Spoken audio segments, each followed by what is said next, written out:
Hello everybody, this is Violet Lang. I'm an expert in love, dating, and relationships, and especially this time of year in January, people are always looking for shortcuts, right? We want to lose weight quick, we want to get rich quick, we want to find love quick, and there's nothing wrong with that, but you also don't need to spend years and years and years just hoping that you're going to reach your goals. So the big question is there a shortcut to love?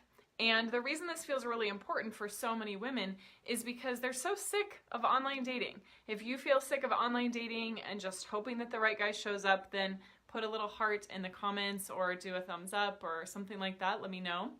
I know for myself, I'm going to tell on myself, that I was totally stuck online dating for years. I would bounce from one app to another. I would be on Tinder, and then I would go to eHarmony, and then I would go to Bumble, and then I would go to Coffee Meets Bagel. And I was always just buzzing in my mind with all of these different apps and not really sure how to actually use them effectively to get a good relationship. And then I would also be going to a lot of events and kind of spreading myself thin and trying to meet people all over the place. But the problem was that I wasn't really connected to my heart, and I wasn't really connected to my body, and I wasn't really connected to my femininity. So even if you're looking for the shortcut to anything, love, losing weight, whatever, you want to make sure that it's sustainable and that it's integrated. Because if it's not, you could meet a great guy and then 2 weeks later he's gone. Or you could obviously, lose weight and then gain it back, or make money and then lose it. And so I know a lot of people are sick of online dating and that spin cycle of getting your hopes up and then getting crushed, and then getting your hopes up and then getting crushed. And there's a reason that happens. The apps are designed to be like games, to gamify your experience. And that's cool and that's fine, but it's very different than living in our heart, connecting to our heart, and connecting to our bodies. So I work with women that have been single for years, sometimes like 8, 10, even 20 years, and they do find a great relationship through my help. And the reason why is because they date with a totally different approach. And I'm going to tell you a little bit about that in a little while. But first I want to tell you about one of my clients who came to me after having a horrible divorce with a guy who was a total narcissist, and she worked with me, and within 4 weeks had met the guy that she's still dating, and their families are blended and they're building a life together. And the reason why is because she worked through her fears. She said yes to herself despite her fears, and she learned to date in a way that was integrated and in a way that actually does bring love quicker. So if you're asking, is there a shortcut to love? Absolutely. There is absolutely a shortcut to love. Just like everything in our society, there's hacking, there's, making things quicker, there's shortcuts, all of that. But let me tell you, it's not easy. So you can get something faster, but you're going to have to do your work. And that's true for anything, weight loss, career, whatever it is. So absolutely there is a shortcut to love, and you have to be willing to change your approach. Change the way you think about things, change the way you feel about things, and change the way that you relate to yourself, your relationship to yourself, in order to make that happen. Now, let me just tell you that the shortcut to love is not pushing. It's not pushing yourself harder. It's not forcing yourself to go on a million dates. It's not beating yourself up over why you kind of blew it when the handsome guy came up and talked to you. None of that. The shortcut to love is actually deeply feminine, and the shortcut to love is pleasure. Yes, pleasure, and not just sexual pleasure, but pleasure itself. So if you're like, what are you talking about? What does that mean? How does that affect my dating and my love life? My offering of the pleasure path, it's my podcast, it's something I'm very passionate about, is because being on a path of pleasure is the fastest way to your goals when it comes to love, dating, and relationships. But most women, most modern women, have no idea what true pleasure is. They either think it's just sexual, or they think it's just about guilty pleasures, drinking a glass of wine, having a bar of chocolate, going on a shopping spree. And all of those things can be pleasurable, but those are not necessarily soul-enriching pleasure. They're not necessarily the ecstasy that will take you into a different state of being, although a really good shopping trip or a bar of chocolate can definitely do that sometimes. And what I'm talking about is the deep soul-quenching pleasure, the type of pleasure that helps you change who you are, your relationship with yourself, and what you think is possible. Because when you prioritize feeling good and feeling connected to your body and to your heart, there is nothing that will be able to compete with that isn't at your level. So that means you will stop settling for guys that can't match you. It means you'll stop staying too long in relationships with someone who's just kind of non-committal or seems like they don't really care. And it means you'll stop exhausting yourself on all the different apps and all the different groups and doing all these things and staying just in your head instead of dropping into your heart and into your body. So the work I do with my women is to help them understand, what does pleasure mean to them? What does femininity mean to them? How can they embody that, like literally feel it in their five senses? And then how can they use that as their benchmark when they're on a date or when they're in a relationship to notice when something doesn't feel right? This is how the shortcut to love, this pleasure path, happens, is that you pay attention to what feels good. You focus on what feels good. You amplify what feels good through your own practices in exclusion of dating, beyond dating, your own relationship with yourself first and foremost. And then you pay very close attention to your life, to your circumstances, to your body. So when something doesn't feel good, you know, hey, this doesn't feel right. So many women I talk to, they say, yeah, I knew it wasn't right, but I just went for it anyway. Yeah, I knew he was kind of jerking me around, but I had a hard time saying no, to continuing to see him. Or, yeah, I know it wasn't necessarily the right situation, but I was feeling kind of lonely. I'm not judging you. We've all been there. And in fact, I have a story that I'm going to share with you about when I did not trust my intuition. And I hope that that saves you some heartbreak for yourself. But when you're deeply connected to your pleasure and to your body, you're going to prioritize feeling good above anyone else's agenda, manipulations, or circumstance. And the right guy will adore you for that. He will love that you're so connected to your body, sensual, connected to your pleasure, connected to your femininity, and not afraid to speak the truth of what you want and what feels good and what doesn't feel good. Because anyone, men and women alike, they want to know how to make the other person happy. And the only way that they know how to make the other person happy is if you give them a sign. Now you can use your words and say, wow, I really love it when you open the door for me. Wow, I really love it when you put your hand on the small of my back. Wow, I really love it when you tell me about your day and I can see how excited you are and I can feed off of that passion and that enthusiasm. But you can also communicate your pleasure and your likes and your dislikes through nonverbals, through like a sigh, or through, a little grunt or a little groan. I know this sounds like very medieval times, but there's so many ways that we can be playful with a partner and a potential partner beyond our cut and dry, logistical, analytical thinking that so often drives our career, and that can be beautiful, but so often gets in the way of us having a healthy relationship. So back to my story about the importance of trusting your gut and trusting your intuition and being integrated between your mind, your body, and your heart. So I spent a long time, many years ago, reading lots of books and, scouring YouTube videos and trying to figure out everything I could about relationships because it was a train wreck for a large part of my life. I had a difficult childhood in terms of relationships. I was married for 5 years in a sexless marriage, and then I spent 10 years between that divorce and finding my husband, Jason. And during those 10 years, it was like walking through the desert. Like I had no idea what I was doing until I started getting more savvy. But the first thing that I started to do was to read books and watch videos. And unfortunately, here's why that doesn't work, is because you can only see or read what you already are looking out for. You can't see your own blind spots. And so you need someone who's actually coaching you and guiding you and looking at your text messages to the guy that you're dating and saying, yeah, that might have come across in the way that you didn't intend. What about this? Or someone who's there to help you talk about a date so that afterwards you're not overanalyzing in your head what you did wrong or what you did right. You're actually connecting back to yourself and back to a mentor who cares, knows you, and trusts and supports you so that they can say, like, you did great, or here's something to think about next time, or sounds like your anxiety is getting the best of you. Go back and do these practices.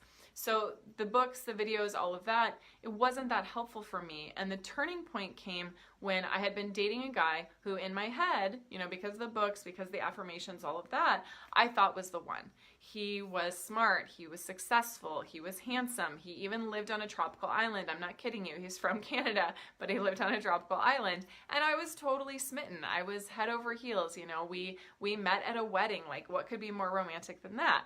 But I wasn't paying attention to my gut. And there was a sensation in my gut that was saying, this doesn't feel right. There's something that's weird about this. I'm not sure if I can totally trust this person. But I blew past those signs from my body because I wasn't connected to my pleasure, and I put being in relationship higher priority than feeling good and feeling connected to myself. So I was just going along for the ride, walking on eggshells, hoping that things would get better. And, we would have little quarrels, or there would be things that he would say that would really hurt my feelings, and I would just kind of, brush it to the side. But then the key thing happened that I had been at work, I think it was like late in the afternoon, it was 4 p.m. or something like that. This was many years ago. And I got a call from one of our mutual friends, and she said, I'm not going to use his name, but she said, did you know that he's been trying to sleep with our friend? I'm not going to say her name. And I was like, what? My boyfriend's trying to sleep with one of our mutual friends? What are you talking about?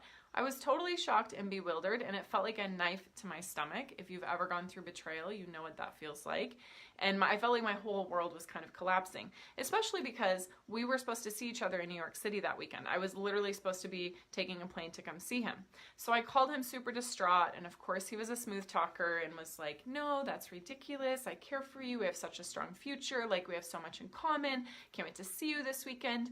And even though he was saying all the right things that my mind and maybe even my heart really wanted to hear, my body was still like, no way, dude. But I was not listening to my body, and I was not focused on my pleasure, and so I pushed all that down. Fast forward to the next day, or maybe 2 days later, I am at the airport. I've got this red suitcase. Some of you have traveled with me, knows what it looks like. I have this red suitcase, this rolly thing, and I'm at the gate. It's a Virgin America flight direct from Los Angeles to New York City. It's a red eye, so I think it was like 8 or 9 p.m. that this is going on. And I'm standing there, and I hadn't heard from my boyfriend at the time all day. I've got in the back of my mind this thing that our mutual friend he's trying to sleep with our mutual friend. And I've got all this sweet talk that he's giving me, but also this unsettling sensation. He was kind of aloof sometimes, or I wouldn't hear from him for a while, or he would like not really want to open up, or he would have weird stories and weird circumstances, like lots of red flags. And so what happened is I was watching the people file into the plane, and they were calling the zones and all of that. And then they called my zone, and I just couldn't move. Like, my body finally overrode my magical thinking and my, wanting it to be the one and all my fantasies. And literally I watched everyone board that plane. I watched them and heard them call for last call. They shut the door. And then I was just standing there and was like, I just missed my flight. What is going on? And I was beating myself up like, what are you doing? You're an idiot. You just wasted like $400. Why didn't you get on that flight? Like, what are you going to tell this guy? Again, I'm trying not to use his name. Like, what are you thinking? He's telling you all the right things. Maybe your friend is crazy. Maybe none of this happened. Maybe they're trying to break you up. Yada, yada, yada, yada.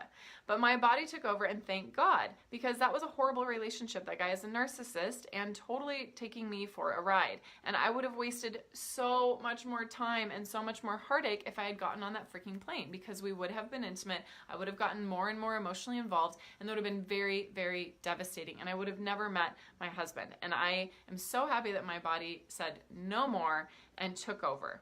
And so the sweet part of the story, the silver lining of the story, is that as I watched them close the gate and watch that freaking plane take off that I was supposed to be on with no explanation about why I didn't get on other than my body finally saying, hello, listen to me, I walk up to the gate agent and I said, look, I was supposed to be on that New York City flight. I just sat here watching everyone board because my boyfriend, who wants me to visit him there, has been trying to sleep with one of our best friends. And I'm just telling you that. I don't know what to do. And I was about to cry, and a sweet woman, and she looks at me and she goes, let me see what I can do. And within about 30 seconds, she had given me a full flight voucher, like a full credit for that. So I had a $425 voucher.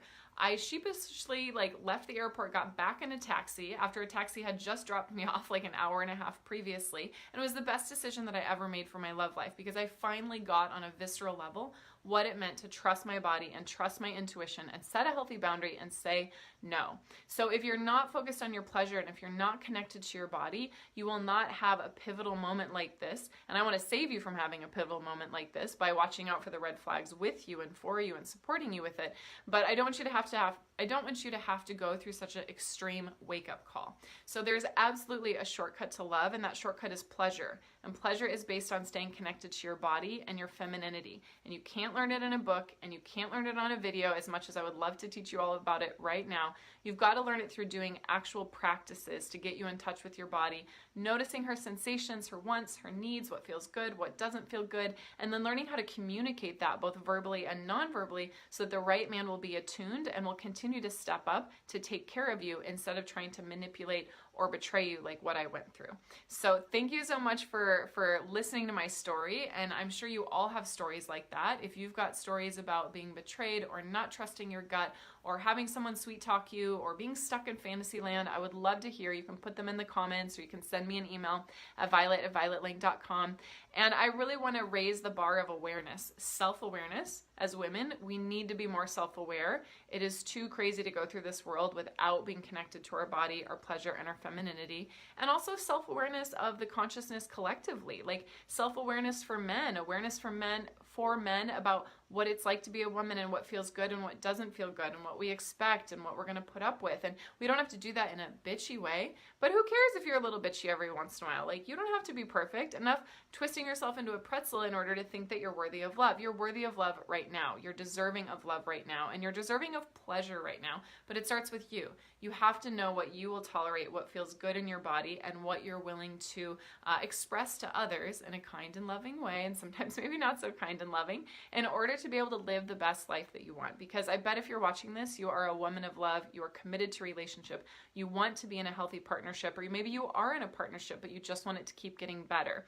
So there is that shortcut, and that shortcut is pleasure. And I want that for you, and I want that for every single woman.